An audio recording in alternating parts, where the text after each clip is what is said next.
Praise Lord. മർക്കോസ് 5-ാം അധ്യായം 25 മുതലുള്ള തിരുവചനം.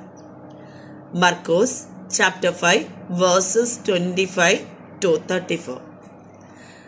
12 സംവത്സരമായിട്ടും രക്തസ്രാവമുള്ളവളായി പല വൈദ്യന്മാരാലും വളരെയധികം സഹിച്ച് തനിക്കുള്ളതൊക്കെയും ചെലവഴിച്ചിട്ടും ഒട്ടും ഭേദം വരാതെ ഏറ്റവും പരവശയായി തീർന്നിരുന്ന ഒരു സ്ത്രീ യേശുവിനെ പറ്റി കേട്ടിട്ട് അവൻ്റെ വസ്ത്രമെങ്കിലും തൊട്ടാൽ ഞാൻ രക്ഷപ്പെടും. ആമേ. പലപ്പോഴും നമ്മളും അങ്ങനെ തന്നെയാണ്. നമുക്ക് എന്തെങ്കിലും പ്രതിസന്ധി വരുമ്പോൾ കർത്താവിനെ ഒന്ന് തൊട്ടാൽ മതി എന്ന് നാം പറയും. അതെ, കർത്താവിനെ തൊട്ട് നമ്മൾ വിശ്വാസത്തോടെ കർത്താവിനെ തൊട്ടാൽ, നാം വിശ്വാസത്തോടെ കർത്താവ് നമ്മളെ അടുത്ത് വന്നാൽ മതി, അല്ലെങ്കിൽ കർത്താവ് നമ്മളെ ഒന്ന് അനുഗ്രഹിച്ചാൽ മതി എന്ന് നാം വിശ്വാസത്തോടെ പറയുമ്പോൾ തന്നെ നാം രക്ഷപ്പെടും. നമുക്ക് മനുഷ്യന്റെ മുമ്പിലല്ല രക്ഷയുള്ളത്, കർത്താവിൻ്റെ തിരുസന്നിധിയിലാണ്.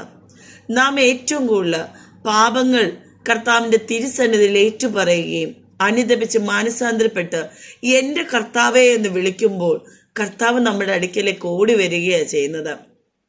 ഇവിടെ ഈ സ്ത്രീ കാണിക്കുന്നത് തൻ്റെ വിശ്വാസമാണ്. തനിക്കുള്ളതെല്ലാം വൈദ്യന്മാരെ കൊണ്ട് കൊടുത്തു. അങ്ങനെ പലവരുടെയും കയ്യിൽ കൊണ്ടുവന്ന് ഈ പൈസ എല്ലാം കൊടുത്തിട്ടും ആ സ്ത്രീ രക്ഷപ്പെട്ടില്ല. എന്നാൽ കർത്താവിൻ്റെ വസ്ത്രത്തിന്റെ തൊങ്ങലിൽ തൊട്ടാൽ സൗഖ്യപ്പെടുമെന്നാണ് പറഞ്ഞേക്കുന്നത്. അപ്പൊ അത്രയും വിശ്വാസമാണ് ആ സ്ത്രീക്കുള്ളത്.